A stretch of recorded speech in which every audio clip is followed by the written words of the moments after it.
Yes we are live now. Hello friends, this is Himanshi and welcome to let's learn. तो discuss करेंगे आज जो exam हुआ आपका अभी 2 महीने पहले, अगर हम बात करें अगस्त की, तो अगस्त में कैसा पेपर आया। ऑफलाइन हुआ एग्जाम ऑनलाइन के बाद, और 2 बार लगातार ऑनलाइन होने के बाद ऑफलाइन में कन्वर्ट हुआ, और कैसा पेपर रहा। अच्छा पेपर रहा, अच्छे क्वेश्चन पूछे गए। ये पेपर 1 का एनालिसिस है, प्रॉपर एक एक क्वेश्चन को एकदम उसका पोस्टमार्टम कह लीजिए आप, या फिर एनालिसिस सही शब्दों में अगर हम कहें तो एनालाइज करेंगे, विश्लेषण करेंगे, एक एक लाइन का मतलब बारीकी से समझेंगे, एक एक ऑप्शन का मतलब बारीकी से समझेंगे, ताकि आपको आइडिया लगे कि क्वेश्चंस पूछे कैसे जाते हैं, और जिनका इस बार नहीं हो पाया बाय चांस तो उनको समझने में कहाँ दिक्कत आएगी, और क्वेश्चंस को पढ़ के समझने की अप्रोच क्या है। तब हम आगे सिलेबस जो है आपका लेकर के चलेंगे, ताकि आपको आइडिया हो जाए। यूट्यूब पर क्लासेस कब से शुरू होंगी? यूट्यूब पर क्लासेस ऑलरेडी शुरू ही है। बैच में भी ये क्लास आज जा रही है। वैसे तो चैप्टर 1 मुझे आज से कराना था, बट वो दिवाली के बाद करेंगे। इतने बाकी क्लासेस आपको डेली मिल ही रही हैं। और स्टार्ट करते हैं। 9 बजे का टाइम ही अभी के लिए रखते हैं। आप में से ज़्यादातर लोगों ने वही सेलेक्ट किया। बैच का टाइम डिफरेंट रहेगा, वो अभी आप 1-2 दिन रुक जाइए, पता लग जाएगा। स्टार्ट करें। चाइल्ड डेवलपमेंट इन पेडागोजी, बाल विकास एवं शिक्षण शास्त्र, 30 क्वेश्चंस। पेपर 1 की भी हम बात करें, सिलेबस सेम है। पेपर 2 वालों को भी यही देखना चाहिए, और इस बार तैयारी जम करके शुरू करनी है शुरुआत से ही, क्योंकि पेपर ठीक ठाक बनाया गया। दूसरा, समय पहले 6 महीने मिला करते थे, फिर 3 महीने मिलने शुरू हुए आपके सीटेट के एग्जाम में, और अब 2 से 2.5 महीना, 2.5 महीना भी पूरा नहीं है हमारे पास। तो स्टार्ट करते हैं, समझते हैं। क्वेश्चन नंबर 1, 30 मार्क्स का ये पेपर है। चाइल्ड डेवलपमेंट एंड पेडागोजी, बाल विकास एवं शिक्षण शास्त्र। ये आप सीटेट की वेबसाइट से भी डाउनलोड कर सकते हैं। कोशिश कीजिए, बेशक आपने अभी पढ़ना शुरू किया हो, आप नए नए तैयारी में आए हो, कोशिश कीजिए जवाब देने की। डिस्ग्राफिया का मतलब पूछा है आपसे, पढ़िए, मैं साइड हो जाती हूँ, और जवाब देने की कोशिश कीजिए। फिर हम चर्चा करेंगे कि कौन सा जवाब है और क्यों होना चाहिए और क्यों नहीं होना चाहिए, कौन सा जवाब जो नहीं है। ठीक है जी। सभी को गुड इवनिंग, नमस्कार, राम राम, सत श्री अकाल, अस्सलाम वालेकुम। What do you feel connected with? Paper 2 paper 1 दोनों इसी में है। इसके अलावा जो लोग बैच लेकर के ही पढ़ाई करना पसंद करते हैं, तो वो करियरविल पे जुड़ सकते हैं। बैच आपका एडमिशन्स जो है वो ओपन है, कहीं और मत फंसिएगा मेरे नाम पे या करियरविल के नाम पे। कोई टेलीग्राम चैनल हो, कोई वेबसाइट हो, है ना। बहुत सारे लोग ऑलरेडी एडमिशन ले चुके हैं, बैच में एनरोल कर चुके हैं। तो वहाँ सारे टीचर्स, चाहे पेपर 1 हो पेपर 2 हो, अपना अपना सब्जेक्ट्स, मैं CDP पढ़ाऊँगी आपके साथ, और ये एक चीज़ रहेगी। चलिए आते हैं, समझते हैं। डिस्क्रिप्शन में लिंक मिल जाएगा जिनको ढूंढने में दिक्कत है। चलिए फर्स्ट क्वेश्चन देखते हैं। डिस्ग्राफिया इज अ, यानी डिस्ग्राफिया क्या है? डिस्ग्राफिया क्या है बताइए। थर्ड ऑप्शन 54% लोग दे रहे हैं। आंसर की तो नहीं खोल के बैठे हो? आई होप नहीं बैठे होगे। समझते हैं। ये आंसर्स तो आपको बुक में भी मिल जाएंगे, लेकिन ये जो समझने की जो अप्रोच है क्वेश्चन की, वो हमें यहाँ डेवलप करनी है। एक एप्टीट्यूड डेवलप करना है क्वेश्चन को सॉल्व करने का। Speech disorder characterised by stuttering and errors in articulation, यानी एक भाषण विकार है जिसकी विशेषता हकलाना और उच्चारण में त्रुटियां करना है। देखिए, डिस्ग्राफिया, ग्राफ बनाने से याद रखना होता है, मैंने बहुत बार कहा है। ग्राफिया का मतलब है यहां राइटिंग से, है ना। ग्राफ का मतलब है, ग्राफ किससे बनाओगे? पेन से, हाथ से, यानी लिख करके ग्राफ बनाते हो, तो उससे याद रखना है ग्राफ जहां भी आ जाए मतलब राइटिंग, फोन जहां भी आ जाए यानी साउंड, बोलने से संबंधित। ठीक, तो ये कह रहे हैं स्पीच डिसऑर्डर है जिसमें व्यक्ति हकलाएगा या फिर आर्टिकुलेशन में दिक्कत होगी, शब्दों को ठीक से बोलने में दिक्कत होगी, तो ये डिस्फेजिया हो सकता था, अफेजिया हो सकता था, बट ये डिस्ग्राफिया नहीं हो सकता। ठीक, तो ये एक बार को हम अफेजिया या डिस्फेजिया इसको कह देते। ये क्या है? लर्निंग डिसऑर्डर्स हैं जो अलग अलग, जैसे आपने वो तारे जमीन पर वाला बच्चा देखा था, ईशान अवस्थी, उसको क्या था? डिसलेक्सिया था, यानी पढ़ने में दिक्कत होती थी, है ना। तो यहां पे ये गलत हो जाएगा। Locomotor disorder characterised by gross motor impairment, तो लोकोमोटर डिसेबिलिटी होती है जिसमें हड्डियों में समस्या होती है और चलने फिरने में दिक्कत होती है, ये भी डिस्ग्राफिया नहीं हुआ।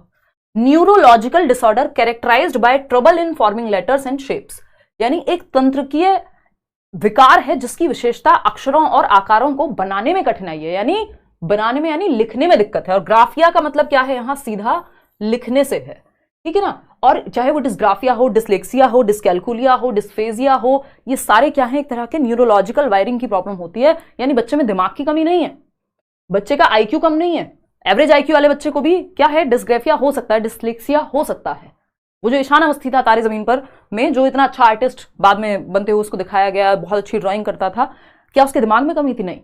इनका ब्रेन न्यूरोलॉजिकली वायर्ड होता है डिफरेंटली, यानी ब्रेन में जो चीजें चल रही होती हैं वो डिफरेंट होती हैं। हो सकता है आपको A ऐसा दिखाई दे रहा है, इनको A ऑपोजिट दिखाई देता हो, है ना। आपका 6 और इनका 6 ऐसा होता हो, तो इनके ब्रेन में न्यूरोलॉजिकल डिसऑर्डर है ये कि ब्रेन में प्रोसेसिंग वैसे होती है शब्दों की या कैरेक्टर्स की, ठीक है ना। तो ये trouble in forming letters and shapes, यानी एक तंत्रिकीय विकार है जिसकी विशेषता अक्षरों और आकारों को बनाने में कठिनाई होती है, ए बनाने में उसको दिक्कत होगी। इसकी अगर आप नोटबुक देखेंगे तो एक चीज आएगी इलेजिबल राइटिंग, यानी अपठन योग्य लेखन, ऐसा लेखन जो लेजिबल नहीं है।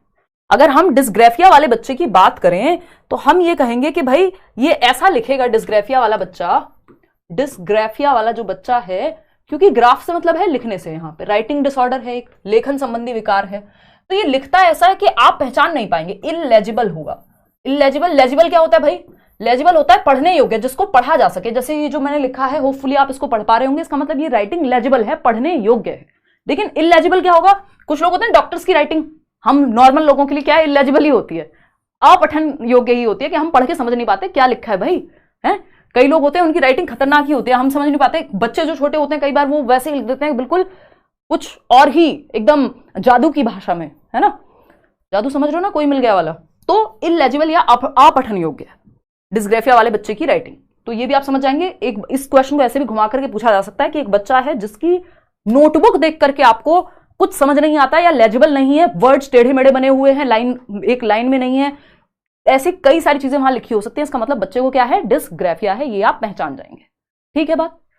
Psychological disorder characterised by lack of attention and impulsive behaviour, यानी एक ऐसा साइकोलॉजिकल मनोवैज्ञानिक विकार है जिसकी विशेषता ध्यान का अभाव और आवेगशीलता है। अचानक से गुस्सा आ जाता है, थप्पड़ लगा देगा बच्चा, या फिर ध्यान नहीं टिका पाता एक जगह पे, इसको कहते हैं ADHD, attention deficit hyper activity disorder, यानी कि अवधान में कमी और अति सक्रियता विकार कहते हैं उसको हम, एडीएचडी।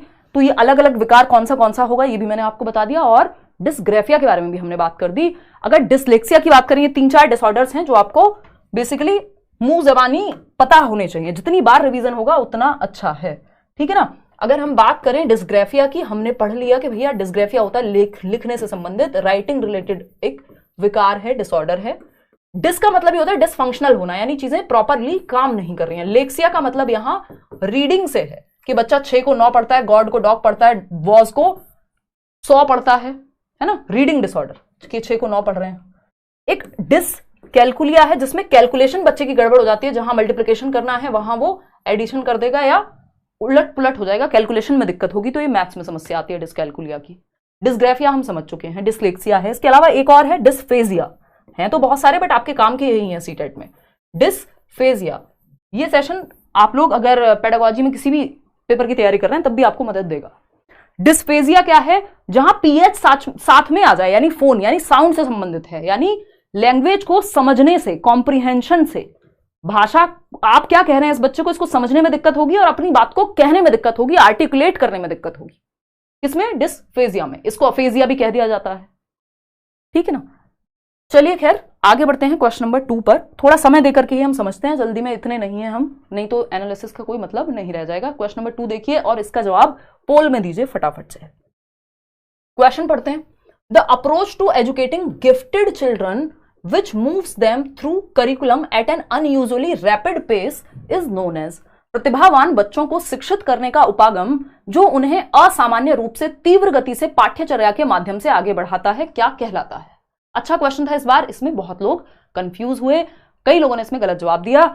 हमने आंसर की डिस्कस की थी जिस दिन पेपर हुआ था, सेम डे ही कुछ ही घंटों के बाद, और 30 के 30 क्वेश्चंस, ये आप लोगों का प्यार है, मेरी थोड़ी बहुत मेहनत है कि एक क्वेश्चन भी आंसर की में इधर से उधर नहीं निकला। 30 के 30 क्वेश्चंस जो हमने डिस्कस किए थे, जैसे हमने डिस्कस किए थे as it is answers answer की में वही है। वो सिंपल है कि जब आप कॉन्सेप्चुअल क्लैरिटी होती है तो चीजें ठीक हो जाती हैं। कई बार प्रेजेंस ऑफ माइंड ना सही होने पर भी गलती हो जाती है, बट इसका हमें ध्यान रखना है, पेपर में प्रैक्टिस ज्यादा होगी तो अपने आप गलतियां कम होंगी। थर्ड ऑप्शन 50%, बिल्कुल अभी भी देखिए 50% लोग ही सही जवाब इसका दे पा रहे हैं। देखिए गिफ्टेड बच्चे कौन होते हैं? प्रतिभावान बच्चे। ये 3 प्रकार के होते हैं, या तो आपका आईक्यू ज्यादा हो तो आप गिफ्टेड कहलाएंगे, यानी आपका जो इंटेलिजेंस कोशेंट है, बुद्धि लब्धि है कि आपका दिमाग जो है नॉर्मल से ऊपर चलता है, आपका आईक्यू है 130 140, या अगर हम बात करें एल्बर्ट आइंस्टाइन की भैया 160, इस तरह की अगर हम बात कर रहे हैं कि आईक्यू ज्यादा हो तो आप गिफ्टेड बच्चे कहलाएंगे या प्रतिभाशाली बच्चे कहलाएंगे, या फिर आप किसी एक क्षेत्र में बहुत ही टैलेंटेड हो, या फिर आप क्रिएटिव हो। तो टैलेंटेड, गिफ्टेड, और तीसरा क्या है आपका इंटेलेक्चुअली ब्राइट, जो एकेडमिक्स में अच्छे होते हैं बच्चे, तो ये 3 कैटेगरीज आ जाती हैं गिफ्टेड में। टैलेंटेड किसको कहेंगे हम? सचिन तेंदुलकर को कहेंगे। क्रिएटिव किसको कहेंगे? हो सकता है MF हुसैन को कहें, वही जो पेंटिंग वगैरह बनाते हैं। तो अब यहां पे गिफ्टेड जो है इंटेलेक्चुअली ब्राइट की बात हो रही है, जिसका IQ ज्यादा है। अब इस बच्चे को हम रैपिड पेस पे पढ़ाते हैं। आपने बचपन में किया होगा, शायद मेरे साथ भी हुआ था एक बार, मेरे को याद है कि 1 साल में 2 क्लास करा देते हैं हम, क्योंकि हमें क्या लग रहा है कि बच्चा जो है एक्सेप्शनल है, गिफ्टेड है, ज्यादा जल्दी सीख जाता है अपनी क्लास के बच्चों के मुकाबले। तो ये एक्सेलरेशन प्रोग्राम होता है कि आप 1 साल में 2 क्लास करा दी, या जिस स्पीड पे, जिस गति पे बाकी बच्चे चल रहे हैं उससे थोड़ा सा तेज कर दी उसकी गति, 1 क्लास छुड़वा देना, इस तरह की जो चीजें हम जनरली सुनते हैं, तो ये त्वरण या गतिवर्धन कहते हैं इसको। और ये एनरिचमेंट प्रोग्राम्स के अंदर आप कह सकते हो, एनरिचमेंट प्रोग्राम्स भी चलाए जाते हैं गिफ्टेड बच्चों के लिए, कि उनको ज्यादा चैलेंजिंग क्वेश्चंस दिए जाएंगे या उनको और एक्स्ट्रा मटेरियल दिया जाएगा, और भी बहुत सारी चीजें एनरिचमेंट प्रोग्राम्स में होती हैं संवर्धन में, जो गिफ्टेड बच्चे के लिए चलाए जाते हैं। लेकिन एनरिचमेंट प्रोग्राम एक चीज है जिसके अंदर हो सकता है आपका ये एक्सेलरेशन भी शामिल हो जाए। लेकिन हमसे पूछा एग्जैक्ट क्या था? रैपिड पेस पे, यानी स्पीड बढ़ा दी आपने बच्चे की। जो काम 1 साल में करना था नॉर्मल बच्चे को, ये 6 महीने में कर लेगा। तो आपने क्लास जंप करा दी या व्हाटएवर, तो ये एक्सेलरेशन कहलाता है। डिफरेंशिएटेड इंस्ट्रक्शन तो होता है कि आप अलग अलग बच्चे के हिसाब से उसकी स्पीड को ध्यान में रख करके पढ़ा रहे हैं या उसकी नीड्स को ध्यान में पढ़ा रहे हैं। इमर्शन मेथड होता है इंग्लिश वगैरह सिखाने के लिए, बिल्कुल डुबा देना, चारों तरफ का एनवायरमेंट वैसा ही कर देना, तो ये आपके काम का नहीं है यहाँ। तो एनरिचमेंट ये हो नहीं सकता था, क्योंकि एक्सेलरेशन एग्जैक्ट शब्द पूछा हुआ है। अगर नहीं होता तब हम इसके बारे में सोचते, अगर एक्सेलरेशन नहीं दिया होता तो। आगे बढ़ेंगे, क्वेश्चन नंबर 3 देखिएगा, पोल में जवाब दीजिएगा। Teachers who are working towards inclusive classrooms, यानी वो शिक्षक जो समावेशी कक्षाओं की दिशा में काम कर रहे हैं। कल हमने डिस्कस किया था 5 नंबर का इंक्लूसिव एजुकेशन आता है, और इस बार क्वेश्चन 6 आए हुए हैं इससे, ठीक है ना। लाइक शेयर सब्सक्राइब करते रहना है साथ साथ। अगर आप भूल गए हैं और आपके दोस्त आसपास तैयारी कर रहे हैं, उनको कहिए 9 बजे लेट्स लर्न पे जुड़ें। बैच में अगर आप एनरोल कर सकते हैं बहुत अच्छी बात है, अगर किसी कारणवश नहीं कर पा रहे हैं तो यूट्यूब से भी हम पढ़ ही रहे हैं, है ना। तो कोशिश ये करनी है कि खेल खेल में, मजाक मस्ती में पढ़ाई भी होती रहे डेली, और एक रूटीन अभी से बन जाए। ऐसा ना हो हम पेपर से 15 दिन पहले पागलों की तरह पढ़ रहे हों और पहले हमारा ध्यान नहीं है, फिर कॉन्सेप्ट क्लैरिटी नहीं होगी तो हम पेपर में कंफ्यूज हो जाएंगे, क्योंकि क्वेश्चंस मुश्किल बनाए जा रहे हैं, ठीक है ना। चलिए खैर, क्रिएट करिकुलम एडेप्टेशंस, यानी अगर इंक्लूसिव क्लासरूम क्या है, हर तरह का बच्चा, वहां गिफ्टेड बच्चा जो बहुत स्मार्ट है दिमाग से, वहां एक क्रिएटिव बच्चा, वहां एक डिसेबल्ड बच्चा जिसको कोई दिक्कत है चलने फिरने में या मेंटली स्लो है थोड़ा सा, एक बच्चा जिसको दिखाई नहीं देता, हर तरह का बच्चा इंक्लूसिव एजुकेशन में होता है। तो हम teachers who are working towards, अगर वो टीचर्स जो इंक्लूसिव क्लासरूम में जहां भिन्न भिन्न बच्चे हैं, अलग अलग तरह के, नॉर्मल बच्चा भी है और स्पेशल बच्चा भी है। स्पेशल बच्चा जिसकी नीड्स स्पेशल है, मतलब हो सकता है उसको चलने फिरने में दिक्कत हो सकता है उसको कुछ और समस्या हो, है ना, जो नॉर्मल से अलग है। तो क्रिएट करिकुलम अडेप्टेशन, यानी पाठ्यचर्या में अनुकूलन करना, चेंजेस करना आपके करिकुलम में। बिल्कुल सही बात है कि उन बच्चों के साथ भी हर एक बच्चा उसमें इंक्लूड हो पाए, इस तरह के चैप्टर्स या करिकुलम में जो एक्टिविटीज हो सबको इंक्लूड कर पाए। बात तो सही है, पॉजिटिव बात है, बच्चे के हित में है। भाई हमें ये देखना है बच्चे के हित में क्या है, वही आंसर सही होता है हमारे लिए, वही ऑप्शन सही होता है। इनकॉर्पोरेट डाइवर्स पर्सपेक्टिव्स, यानी विविध दृष्टिकोणों को शामिल करना है, कि अलग अलग विचारधाराओं को भी हम शामिल कर पाए, ठीक है, ये भी बच्चे के हित में ही है, पॉजिटिव है। Examine their own implicit bias, teachers को अपने अंतर्निहित पूर्वाग्रहों की जांच करनी चाहिए। कई बार हमें, क्योंकि टीचर क्या इंसानी है, हमें खुद नहीं पता होता हम किस जाति संप्रदाय समूह के प्रति ज्यादा झुके हुए हैं, और अगर हम बहुत ज्यादा झुके हुए होंगे तो हम शायद क्लासरूम में भी वो व्यवहार ले आए कि हमारी मनपसंद जाति या धर्म के बच्चे को हम कहें तुम बहुत प्यारे हो, और या उसका रंग हमें पसंद हो तो हम कहें तुम बहुत प्यारे हो, बाकी बच्चों को हम पसंद ना करें। तो ये चीज नहीं होनी चाहिए। टीचर्स के अंदर इम्प्लिसिट मतलब जो अंतर्निहित हैं, जो हमें कई बार पता नहीं होते, एक्सप्लिसिट वो होते हैं जो दिख जाते हैं या हम अवेयर होते हैं जिनको लेकर के, तो उनके बारे में भी पता होना चाहिए, तभी आप बच्चों के साथ इनजस्टिस नहीं करेंगे। ये बात भी सही है, अन्याय नहीं होगा। सी डाइवर्सिटी एज एन ऑब्स्टेकल, यानी टीचर्स को डाइवर्सिटी को, विभिन्नता को, कि सारे बच्चे एक जैसे नहीं होंगे क्लासरूम में, इस चीज को एक अड़चन की तरह देखना चाहिए, ऑब्स्टेकल की तरह देखना चाहिए। ये बात गलत हो जाएगी, ये बच्चे के हित में बिल्कुल भी नहीं है। फिर तो आप कहेंगे सबको एक जैसा बना दो, रोबोट्स बना दो। तो फर्स्ट, सेकंड और थर्ड सही है, जो कि 65% लोग सही जवाब दे भी रहे हैं।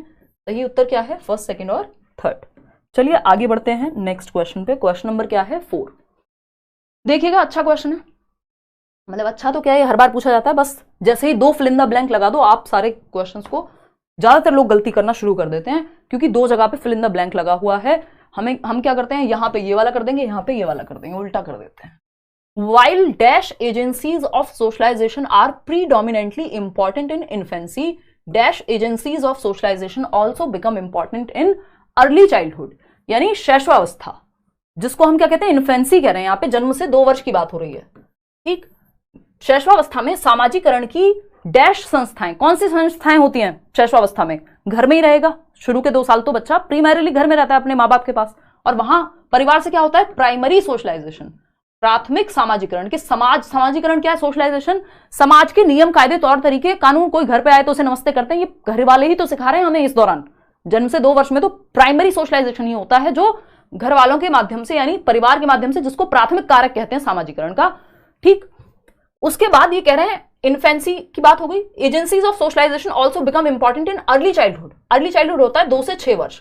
अब ये वो वाला टाइम है जब बच्चा प्ले वे में जाएगा, जब बच्चा पड़ोसियों के साथ खेलेगा, जब बच्चा रिश्तेदारों से मिल रहा होगा, बात करना आ जाएगा, उसको लैंग्वेज आ जाएगी। तो ये सेकेंडरी सोशलाइजेशन कहलाता है, परिवार के बाद वाला सोशलाइजेशन। तो ये गौड़ वाहक है, जो सामाजिकरण की संस्था है वो गौड़ संस्था है, जिसकी बात हम कहां करेंगे? प्रारंभिक बाल्यावस्था में करेंगे, जब बच्चा आसपास के माहौल से भी सीख रहा है। जबकि जो शुरुआत में शैशवावस्था का है वो प्राथमिक सामाजिकरण है, जन्म से 2 वर्ष, जब परिवार से होता है प्राथमिक सामाजिकरण। सेकेंडरी में बाकी लोग भी शामिल हो जाते हैं। तो प्राइमरी और सेकेंडरी, सिंपल आंसर क्या हो जाएगा? Second option. 85% लोग सही जवाब इसमें दे पा रहे हैं, बहुत खुशी की बात है। अब इस तरह के क्वेश्चन की अगर हम प्रैक्टिस नहीं करेंगे तो टॉपिक सिलेबस थोड़ी चेंज हुआ है, लेकिन हम पढ़ के नहीं समझ पाएंगे, गड़बड़ हो जाएगी। क्वेश्चन नंबर 5 देखिएगा। अकॉर्डिंग टू लेव वाइगोस्की, वाइगोस्की के अनुसार, पढ़िए, जवाब दीजिए कौन सा ऑप्शन जो है सही होगा। इतने में पानी पीती हूँ, आप जवाब दीजिए। सर्दियां आ रही, मौसम बढ़िया है, अभी पढ़ाई करो मस्त।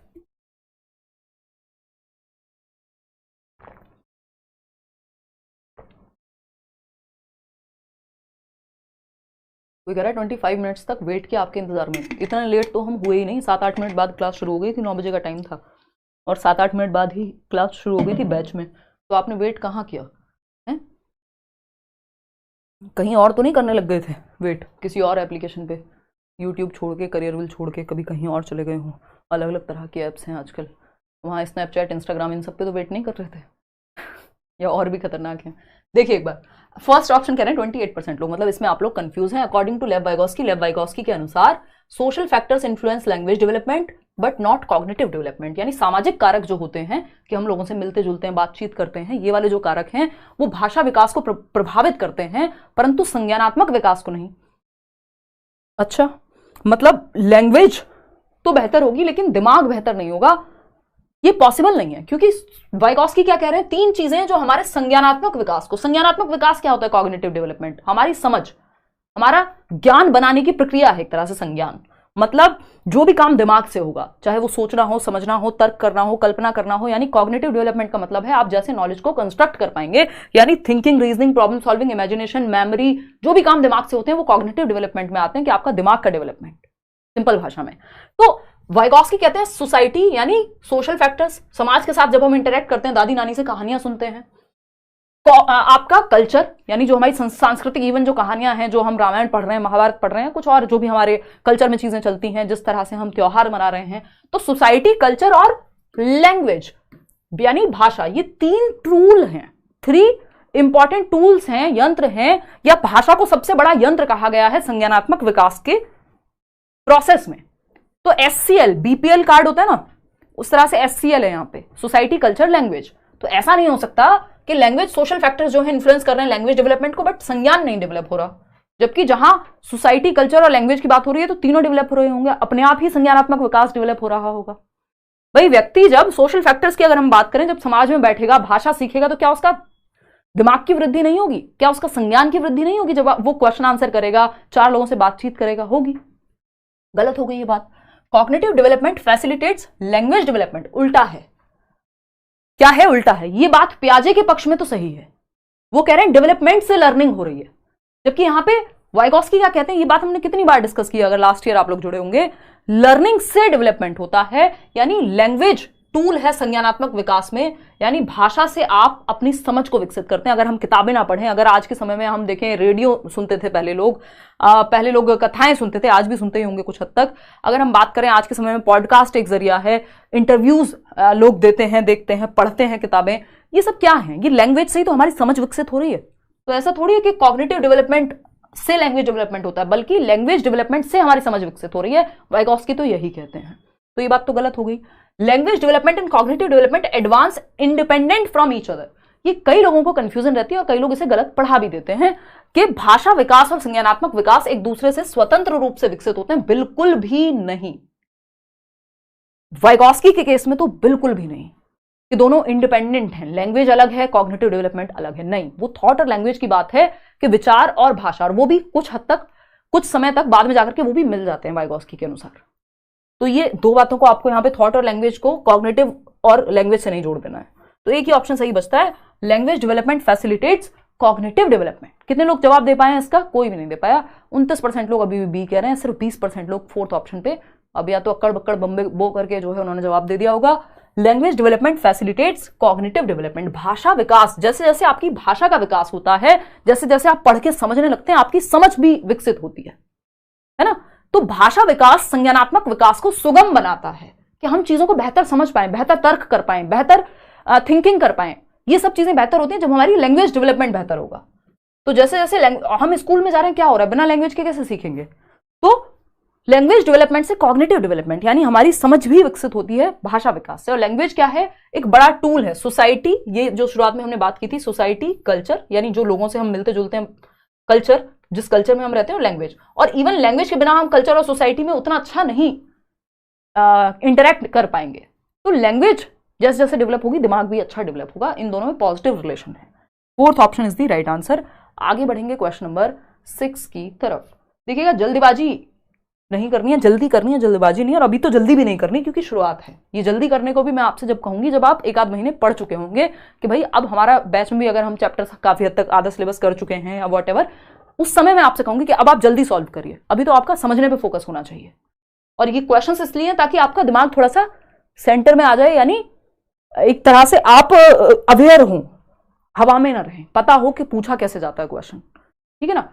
At which level of Lawrence Kohlberg's moral reasoning do children typically believe that people should live up to the expectations of the society and behave in good ways? यानी लॉरेंस कोलबर्ग के नैतिक तर्क के किस स्तर पर बच्चे आमतौर पर मानते हैं कि लोगों को समाज की अपेक्षाओं पर खरा उतरना चाहिए और अच्छे तरीकों से व्यवहार करना चाहिए।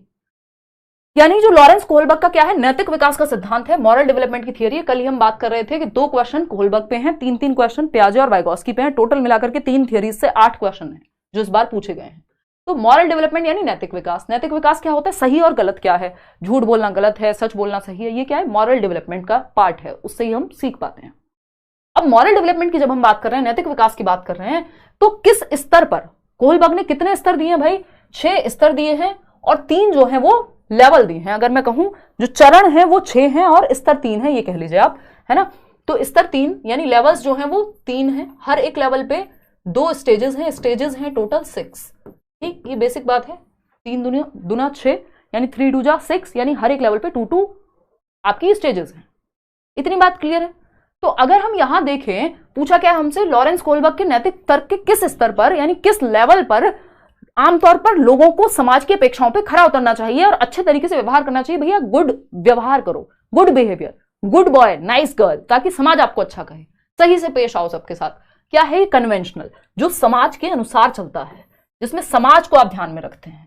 कन्वेंशनल का मतलब ये कन्वेंशंस के हिसाब से, ट्रेडिशंस के हिसाब से चलना।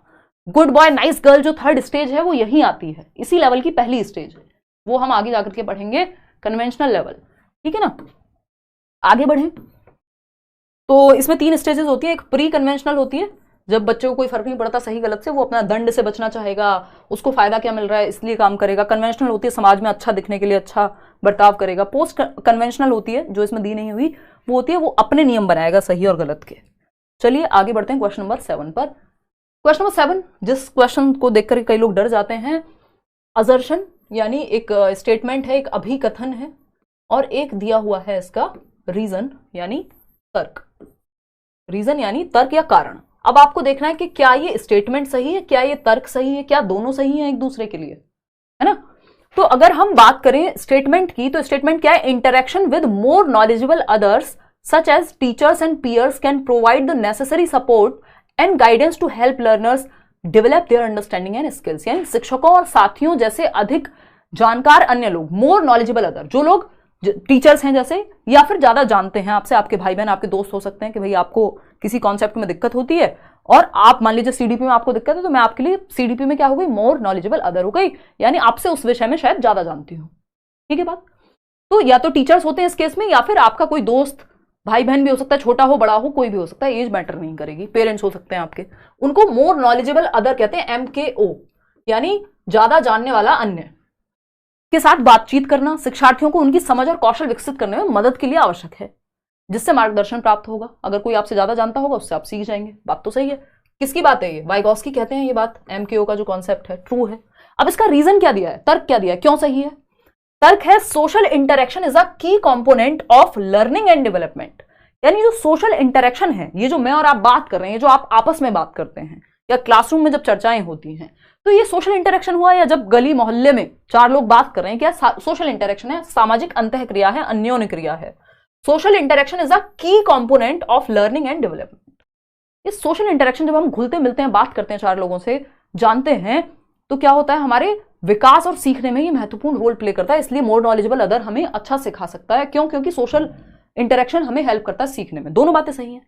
ये बात सही है कि MKO सीख सकते हैं, रीजन बता दिया कि सोशल इंटरेक्शन से बेटर सीखते हैं, तो दोनों सही हैं। तो both A and R are true and R is the correct explanation. जो बात यहां कही गई थी उसी बात को रीजन यहां दिया गया है, तब तो ठीक है। अगर रीजन ना दिया होता तो हम कह देते भाई ये दोनों बातें अपने आप में तो सही है, बट इसका रीजन सही नहीं है। क्वेश्चन नंबर 8 देखिएगा एक बार। क्वेश्चन नंबर 8 देखिएगा, what is the main goal of assessment for learning? अधिगम के लिए आकलन का मुख्य लक्ष्य क्या है? देखिएगा, जनरली हम 3 तरह के असेसमेंट पढ़ते हैं। पहले आप जवाब दे दीजिए और फिर हम इस पर चर्चा करेंगे कि असेसमेंट फॉर लर्निंग कौन सा सही है और क्यों सही है। इसमें से कम 4-5 क्वेश्चन आपको लगेंगे कि हाँ ये अच्छे तरीके से पूछे गए, सिलेबस से तो सब कुछ ही है।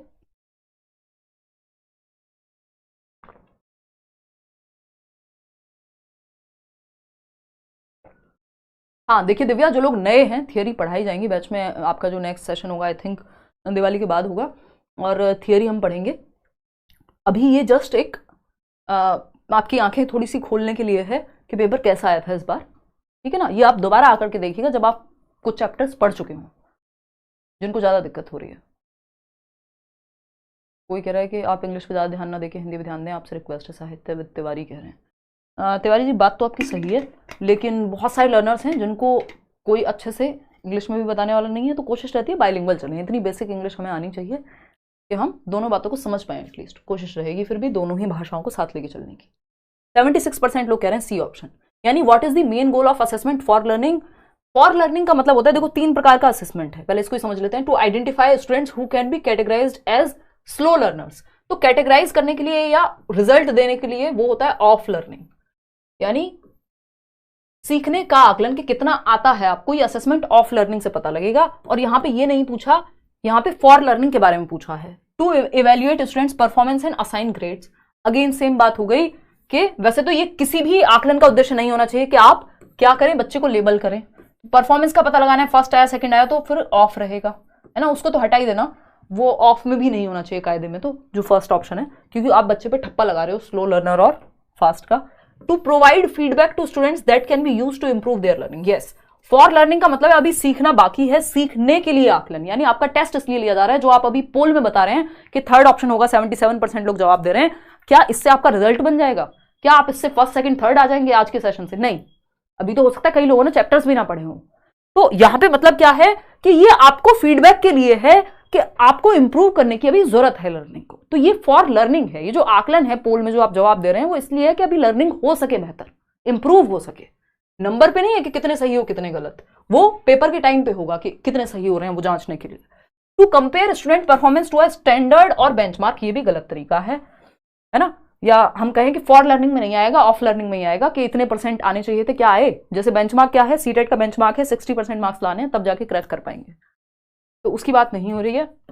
Assessment for learning, of learning, as learning, इन तीनों पे भी चर्चा करेंगे। मैं शॉर्ट में आपको बता देती हूँ थोड़ा सा।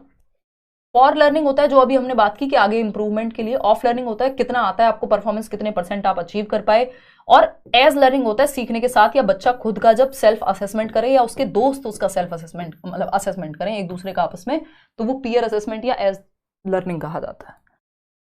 चलिएगा खैर आगे बढ़ेंगे, समझेंगे क्वेश्चन नंबर 9 को। At which age can children engage in word play and like jokes and riddles that involve a play on words. देखिएगा ये क्वेश्चन में इस बार काफी गलतियां आप लोगों ने की हैं और बताइएगा, एक बार कोशिश कीजिएगा जवाब देने की कि किस उम्र में या किस आयु में बच्चे शब्दों के खेल में शामिल हो सकते हैं और ऐसे चुटकुले और पहेलियों को पसंद कर सकते हैं जिनमें शब्दों का खेल शामिल हो, है ना। कई बार होता है ना पन इंटेंडेड वाली जो बात होती है कि भाई इसमें एक थोड़ी सी चुटकी ले रहे हैं आप किसी की, या सार्केज्म की अगर हम बात कर रहे हैं, या पहेलियों की चुटकुलों की अगर हम बात कर रहे हैं कि आप समझ पाते हैं पहेलियों को, वर्ड प्ले शब्दों से खेल पाते हैं, किस उम्र में? तो सही उत्तर इसका 7 साल है। भाई ये शुरुआत जो हो जाती है एंगेज करने की वो 3-4 साल के आसपास ही हो जाती है, लेकिन अगर प्रॉपरली हम बात कर रहे हैं तो वो होगा कि इन्वॉल्व हो पा रहे हैं प्रॉपरली तो 7 ईयर, 7 साल। जब आपकी साइलेंट इनर स्पीच भी डेवलप हो जाती है, यानी अब आप सोशल स्पीच भी है आपके अंदर, आप मन में भी बात कर पाते हैं और आप समाज में भी बात कर पाते हैं, आप खुद से भी बात कर पाते हैं, तो तीनों चीजों को आप समझ पाते हैं कि कौन किस इंटेंशन से कह रहा है। तो आप अगर बाइकॉस्की से भी जोड़ेंगे तो आपको ये समझ आ जाएगा 7 साल। क्वेश्चन नंबर 10 देखिएगा, Carol Gilligan critiqued Kohlberg's theory of moral development, यानी कैरल ग्लिगन ने कोहलबर्ग के नैतिक विकास के सिद्धांत की आलोचना की है। कोहलबर्ग का नैतिक विकास का सिद्धांत जिसमें हमने गुड बॉय नाइस गर्ल की बात की थी, इनको क्रिटिसाइज किया। लगभग हर थियरी का क्रिटिसिज्म होता ही है, कैरल ग्लिगन इन्हीं की स्टूडेंट थी और इन्होंने क्रिटिसाइज किया इस थियरी को कि जेंडर बायस थियरी है, इसमें फीमेल्स के पर्सपेक्टिव को ध्यान में नहीं रखा गया। जितने भी सैंपल्स थे थियरी बनाते समय सारे मेल स्टूडेंट्स थे। फीमेल्स ज्यादा केयरिंग होती हैं, उनमें केयर का पर्सपेक्टिव होता है, मेल्स में कई बार लॉजिक ज्यादा प्रिवेल कर जाता है, तो इन सब बातों को ध्यान में नहीं रखा गया, इसलिए फेमिनिस्टिक पर्सपेक्टिव से इसको क्रिटिसाइज किया गया।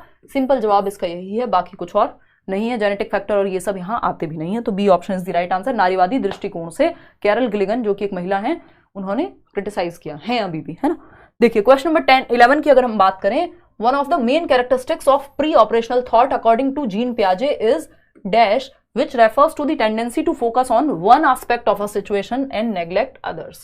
यानी जीन पियाजे के अनुसार पूर्व संक्रियात्मक चिंतन की मुख्य विशेषताओं में से एक डैश है जो किसी स्थिति के एक पहलू पर ध्यान केंद्रित करने और दूसरों की उपेक्षा करने की प्रवृत्ति को संदर्भित करता है। यानी पियाजे के अनुसार पूर्व संक्रियात्मक अवस्था या चिंतन, पूर्व संक्रियात्मक अवस्था या चिंतन कौन सी एज में होगा? 2 से 7 वर्ष, क्योंकि पियाजे की 4 स्टेजेस है, SPCF ये हमारा शॉर्टकट है, फंडा है ना। ऐसी बहुत सारी ट्रिक्स या निमोनिक्स आपको मैंने बताए हुए हैं, बताऊंगी भी बैच में।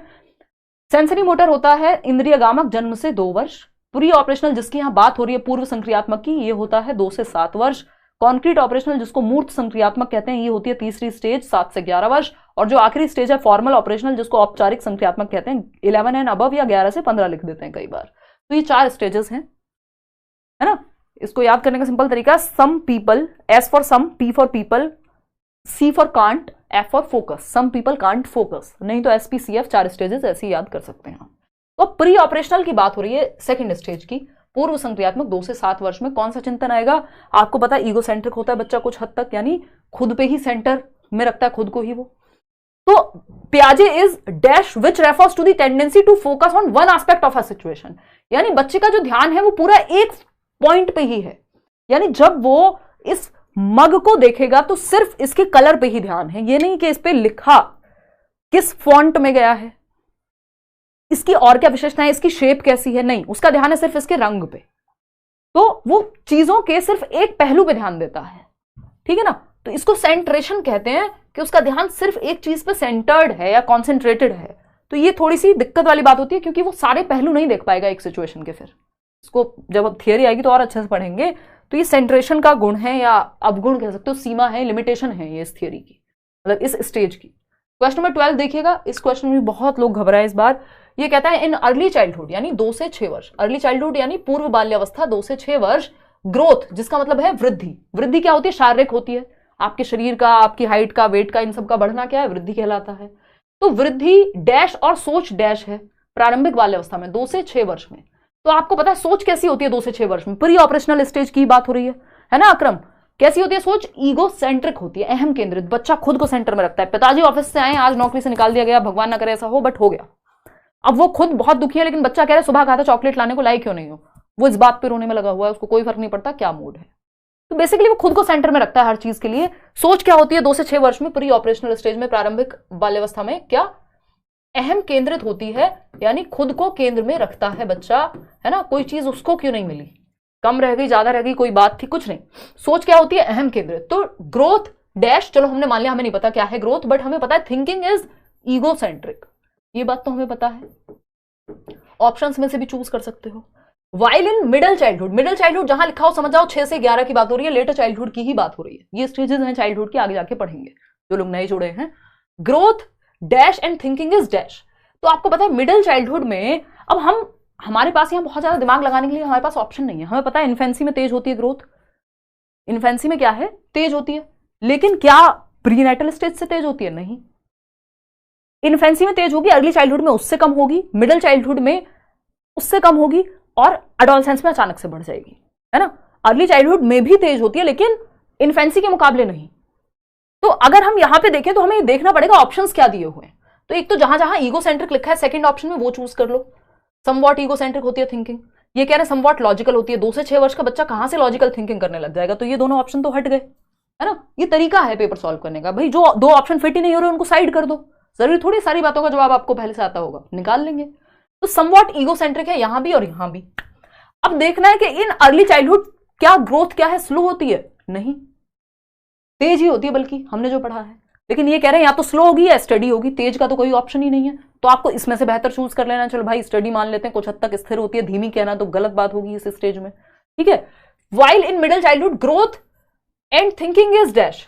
तो ग्रोथ कैसी होती है मिडिल चाइल्डहुड में, स्लो हो जाती है। ये बात हमें पता है कि बच्चे की हड्डियों में मजबूती ज्यादा आने लगती है लेटर चाइल्डहुड में, बजाय कि उसकी हाइट अचानक से बढ़ती कब है, एडोलेसेंस में, जब वो 11-12 पार कर जाएगा।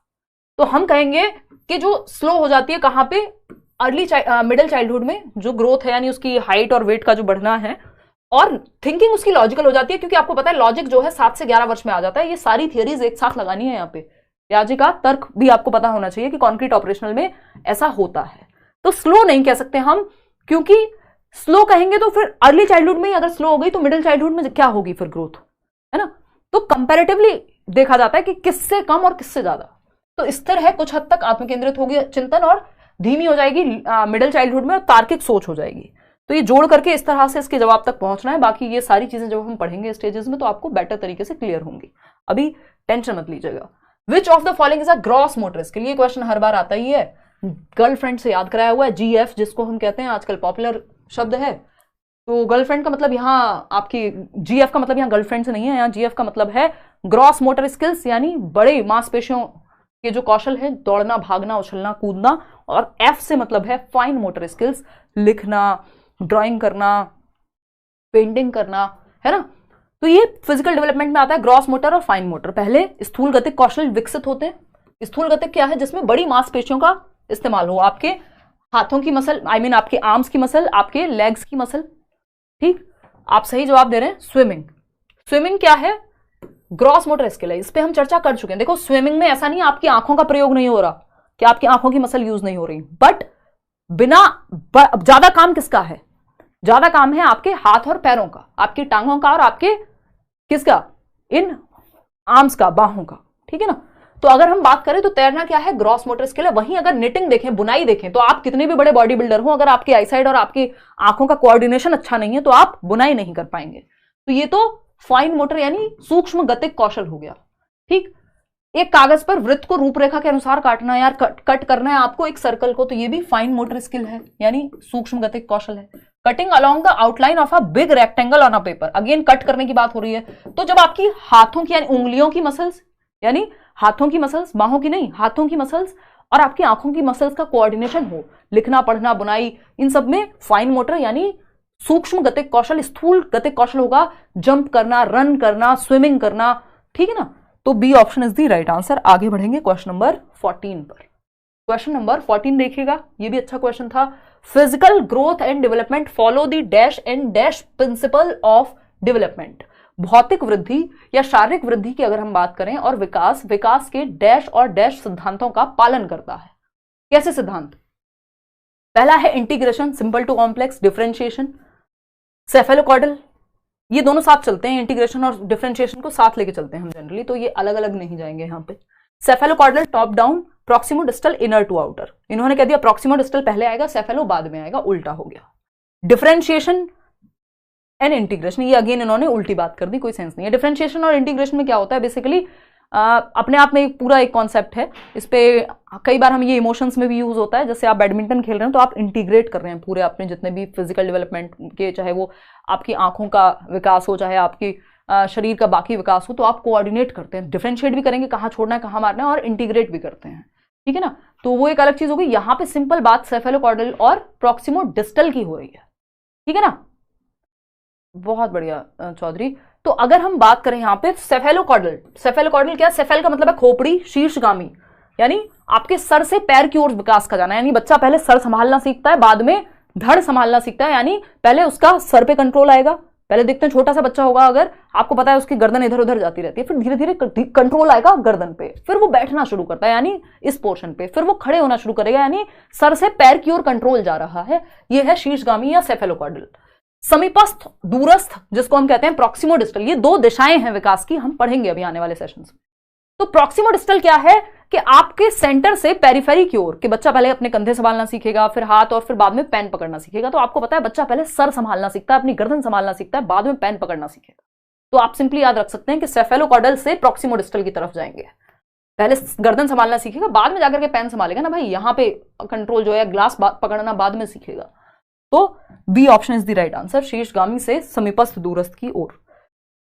क्वेश्चन नंबर 15 देखिए, अकॉर्डिंग टू, और जीएफबीसी मतलब तर्ज पे काम करता है, उस पे हम चर्चा करेंगे जब बैच में पढ़ रहे होंगे। According to Harvard Gardner, a philosopher has dash type of intelligence and a sculpture has more dash type of intelligence. यानी हार्वर्ड गार्डनर, जिनका बुद्धि पे एक क्वेश्चन आता ही है हर साल, है ना, उनके अनुसार एक दर्शन शास्त्री के पास डैश प्रकार की बुद्धि होती है। दर्शन शास्त्री यानी जो खुद को समझेगा अच्छे से, जो विचारों पे अपने अंदर में ज्यादा फोकस्ड होगा, ना कि बाहर की दुनिया पे। तो ये इंट्रापर्सनल इंटेलिजेंस होती है इनमें। इंटर नहीं, इंटर होता है लोगों को समझना। एक पॉलिटिशियन में इंटरपर्सनल हो सकती है, एक टीचर में इंटरपर्सनल हो सकती है, लेकिन फिलोसोफर में क्या पाई जाएगी, इंट्रापर्सनल, स्वयं को जानना। और जो स्कल्पचर है या मूर्तिकार है, उसमें होती है कौन सी, स्पेशल इंटेलिजेंस, यानी वो उसको दिशा का ज्ञान होता है। अगर नाक आपकी थोड़ी सी भी इधर उधर बना दी, कई लोग हमें जो है देना एक बार ये उठा करके जो स्केच रखा हुआ है, तो कई लोग जो है हमारे सामने दो गिफ्ट्स रखे हैं, तो अभी हम आपको दिखाई देते हैं, वो भी दिखा दो, मधुबनी भी। तो अगर हम बात करें तो ये हमें किसी ने गिफ्ट की हुई है, हमारे लर्नर्स ने गिफ्ट की हुई है, मनीष कुमार, है ना, इनका चैनल भी है एक, मनीष कुमार आर्ट के नाम से। तो ये हमारे एक लर्नर उन्होंने गिफ्ट किया हुआ है, ये अभी लूंगी स्केच। तो ये कुछ ये मेरा ही फोटो है, काफी हद तक मैच कर रहा है। इसका मतलब इनमें वो स्कल्पचर वाला इंटेलिजेंस होगा, स्पेशल इंटेलिजेंस। नहीं तो ये मेरी आंख दूसरी तरह की भी बना सकते थे कि आप पहचान नहीं पाते। अभी आप पहचान पा रहे होंगे ना कि ये मेरा ही स्केच है, इसका मतलब मनीष में क्या होगी, स्पेशल इंटेलिजेंस होगी कुछ हद तक। अगर हम बात करेंगे देना एक बार, अगर हम बात करें इसी तरह से जिन्होंने ये पेंटिंग बनाई होगी, अभी हमारे एक लर्नर आए थे, कल आप इंटरव्यू देखेंगे उनका, मधुबनी से ही आए थे। अभी आप मधुबनी पढ़ेंगे, सीटेट में मधुबनी का बहुत जिक्र है, ईवीएस में बहुत इंपॉर्टेंट है। तो ये मधुबनी पेंटिंग वो लेकर के आए थे, उन्होंने अपने रिलेटिव से किसी से बनवाई थी। अब ये प्रॉपर आप देख पा रहे हैं कि राधा और कृष्ण कहाँ कौन सा कलर भरा गया है। अगर ये थोड़ा भी इधर उधर होगा तो कुछ का कुछ बन जाएगा, है ना।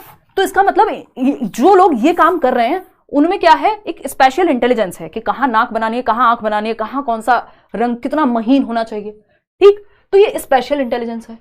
अंतः व्यक्ति किसमें चाहिए, खुद को जानने वाली चाहिए फिलोसोफर में, लेकिन मूर्तिकार में क्या चाहिए, या मधुबनी पेंटिंग को बनाने में क्या चाहिए, स्पेशल इंटेलिजेंस चाहिए, दिशाओं का ज्ञान चाहिए। हल्का सा भी इधर उधर हुआ तो मामला खराब। तो C option is the right answer, बाकी कुछ बनेगा नहीं। देखिएगा आगे बढ़ेंगे क्वेश्चन नंबर 16 पे, एक्सपीरियंशियल लर्निंग स्ट्रेसेस ऑन, यानी जो अनुभवात्मक अधिगम होता है वो किस पर बल देगा, बताइए। अनुभवात्मक अधिगम जो है वो किस पे बल देगा। एक्सपीरियंशियल का मतलब है एक्सपीरियंस से सीखना, सिंपल।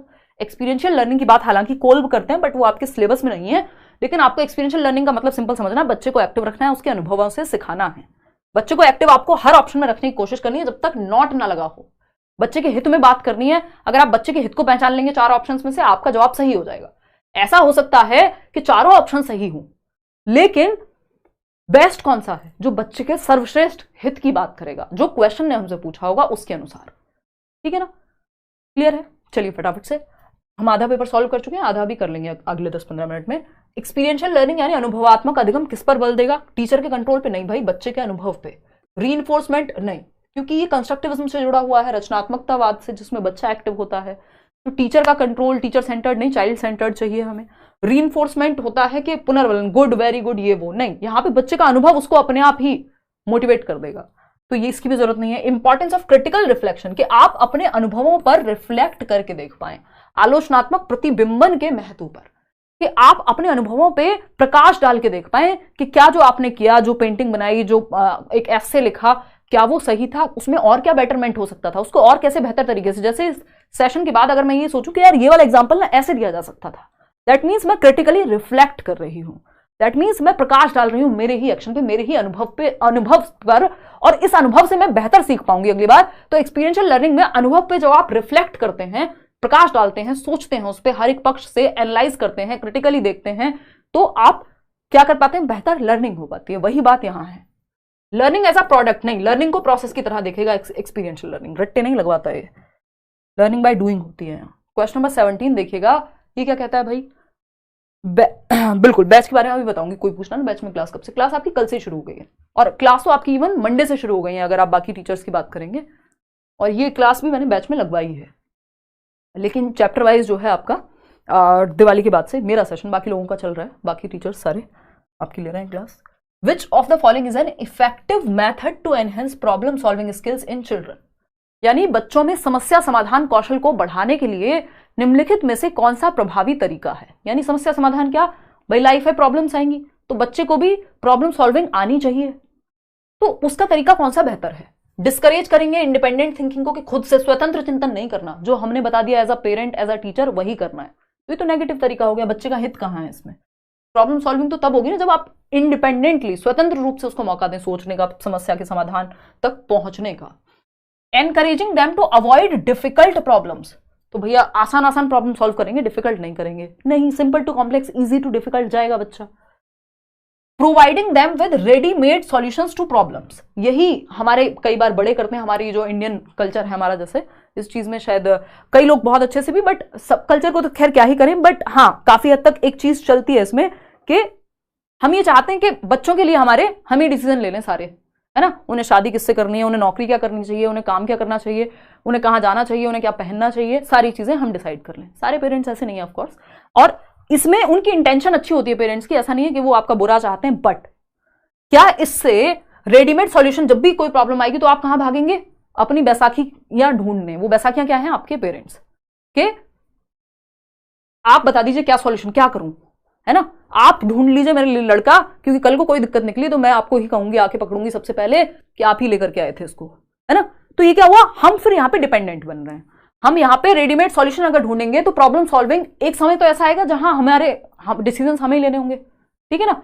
तो ये जो प्रॉब्लम है वो यहाँ पे रेडीमेड सॉल्यूशंस के साथ होती है कि इससे बच्चा इंडिपेंडेंट प्रॉब्लम सॉल्वर नहीं बन पाता, क्योंकि आप रेडीमेड सॉल्यूशन खुद ही दे रहे हैं, ठीक है ना।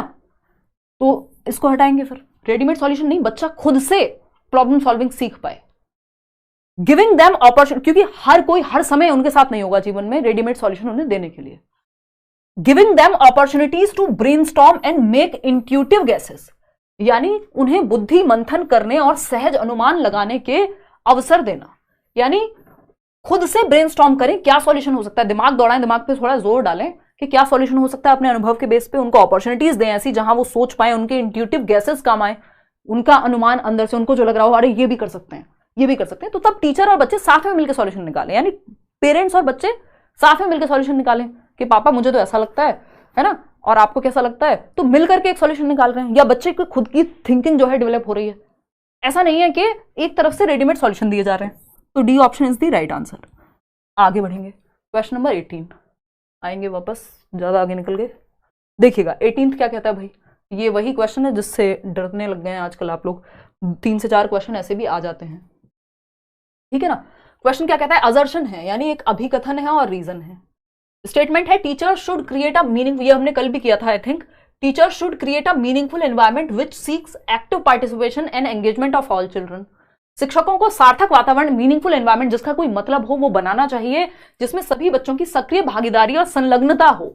यानी कि ये बात बिल्कुल सही है कि टीचर्स को कैसा एनवायरमेंट बनाना चाहिए कि बच्चे पार्टिसिपेट करें, एक्टिवली पार्टिसिपेट करें। ऐसा नहीं अच्छा बताओ पापा जी क्या करना है या बताओ टीचर जी क्या करना है, वही करेंगे चुपचाप से, कोई पार्टिसिपेशन नहीं है उनका, है ना।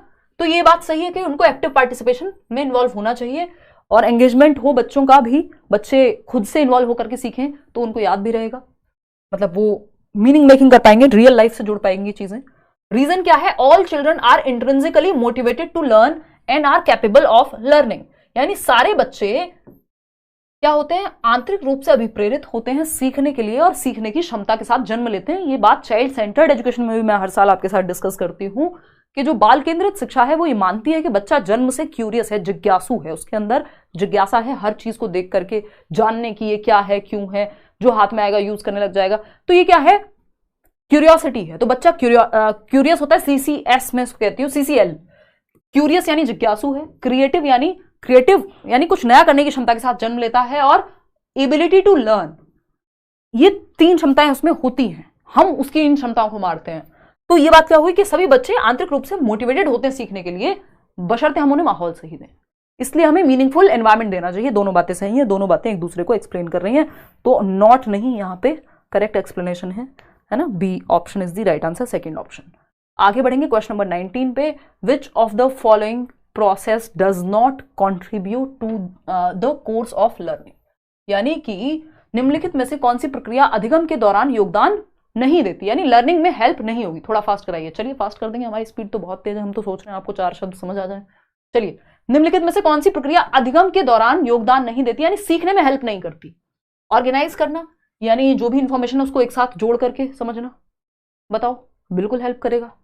कैटेगराइज करना कि भाई ये ट्राइंगल है, ये सर्कल है, ये क्या है, रेक्टेंगल है, ये आपका स्क्वायर है, कुछ और ही बना दिया स्क्वायर की जगह मैंने, देखो ये क्या है, आपका स्क्वायर है। तो ये क्या किया आपने? कैटेगराइज कर दिया, अलग अलग कैटेगरी बना दी। ऑर्गेनाइज करना क्या है? इंफॉर्मेशन को जोड़ करके समझना। दोनों बातें ठीक है। कॉन्सेप्चुलाइजेशन क्या है? आप कॉन्सेप्ट समझा रहे हैं किसी चीज का, बिल्कुल सही है। लेकिन डी कॉन्टेक्चुलाइजेशन, देखिए कॉन्टेक्चुलाइजेशन के आगे डी लग गया इसलिए गड़बड़ हो गया, नहीं तो ये पॉजिटिव था। कॉन्टेक्चुलाइजेशन, संदर्भीकरण अच्छा होता है कि आप संदर्भ से समझा रहे हैं। जैसे मैंने आपको अभी एक एग्जांपल दिया इंडिपेंडेंट थिंकिंग का, वो माँ बाप वाला, वो क्या है, मैं आपको कॉन्टेक्स्ट दे रही हूँ। तो संदर्भ के बारे में जब एक्सप्लेन किया जाएगा तो बेहतर समझ आएगा। लेकिन गैर प्रासंगिकरण क्या है? बस आपने डेफिनेशन बता दी, समझ कुछ आया नहीं बच्चे को, तो कॉन्टेक्स्ट ही नहीं पता, उसको रियल लाइफ से जोड़ा ही नहीं, तो यही नेगेटिव हो गया, ये गलत जवाब है। और गलत जवाब है इसीलिए सही है क्योंकि पूछा ही गलत जवाब था, है ना। जो गलत है वही सही है क्योंकि पूछा ही गलत था, नॉट लिखा हुआ था क्वेश्चन में। नॉट वाले क्वेश्चन को ध्यान से सॉल्व करना होता है, ठीक है ना बात। तो अधिगम के दौरान ये समस्या बनेगी। चलो 10 सवाल और हैं, फटाफट से करते हैं 10 मिनट में। Which of the following is an example, अब आप जल्दी से जवाब दीजिएगा पोल में। Which of the following is an example of a question that requires students to reflect on their own thinking? यानी एक ऐसे प्रश्न का उदाहरण इन 4 में से कौन सा प्रश्न है जिसमें विद्यार्थियों को अपनी सोच पर विचार करने का मौका मिलेगा, यानी रिफ्लेक्ट कर पाएंगे। रिफ्लेक्ट मतलब प्रकाश डाल पाएंगे अपने ही चिंतन पर, अपनी ही लर्निंग पर। ये पेपर 2 के लिए भी उतना ही हेल्पफुल है जितना पेपर 1 के लिए। पहला है what is the relationship between noun and verbs in a sentence? यानी 4 तरह के क्वेश्चन है जिसमें से आपको पहचानना है किसमें बच्चा सबसे ज्यादा अपनी सोच पे प्रकाश डालेगा। What is the relationship between nouns and verbs in a sentence? एक सेंटेंस में संज्ञा और क्रिया के बीच में क्या संबंध होता है? तो जो उसने डेफिनेशन पढ़ी होगी वो फटाक से निकाल के बता देगा। What is the definition of a verb? जो याद की होगी बता देगा, पढ़ी होगी बता देगा। इसमें रिफ्लेक्ट करने का मौका उतना नहीं मिला। How do you change a verb to the present tense? चलो इसमें भी कुछ हद तक वो सोचेगा और कहेगा कि अच्छा ऐसे प्रेजेंट टेंस में इसमें आईएनजी लगा देंगे, ये कर देंगे, चेंज हो जाएगा। How has your thinking about the use of verbs change since the beginning of the class? यानी कक्षा की शुरुआत से क्रियाओं के उपयोग के बारे में आपकी समझ कैसे बदली है?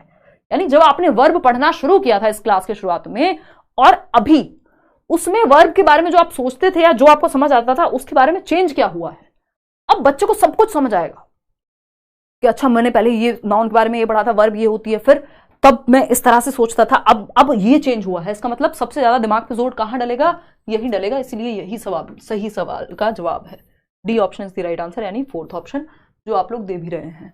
क्वेश्चन नंबर 21 देखिएगा। विच of the following is an example of an internal attribution of for failure? यानी एक होता है आंतरिक आरोपण कि आपकी असफलता का आंतरिक आरोपण, यानी इंटरनल फैक्टर आप अपने ऊपर डाल रहे हैं। वो कौन सा उदाहरण है जिसमें आप फेलियर को इंटरनल फैक्टर्स पे डाल रहे हैं? एक होता है एक्सटर्नल, टीचर ने खराब पढ़ाया था, पेपर बहुत मुश्किल आ गया था, है ना, मेरा मूड, तो चलो ये तो अपने बारे में हो गया। तो टीचर ने खराब पढ़ाया, पेपर मुश्किल आ गया था, पेपर जहां देने गए थे सेंटर में वहां बहुत शोर था, एसी नहीं चल रहा था, पानी नहीं मिला था, है ना, ये सब क्या है, एक्सटर्नल फैक्टर्स हैं। ये सब क्या है, एक्सटर्नल फैक्टर्स हैं। बराबर वाली आंटी ने टोटका कर दिया था, ये सब क्या है, एक्सटर्नल फैक्टर्स हैं। इंटरनल फैक्टर्स क्या है, मैंने ठीक से मेहनत नहीं की, जितनी प्रैक्टिस करनी थी उतनी प्रैक्टिस नहीं की, है ना। तो ये क्या है, इंटरनल फैक्टर पे फोकस करना है। इंटरनल फैक्टर कहां मिलेगा, I failed the test because I didn't study enough.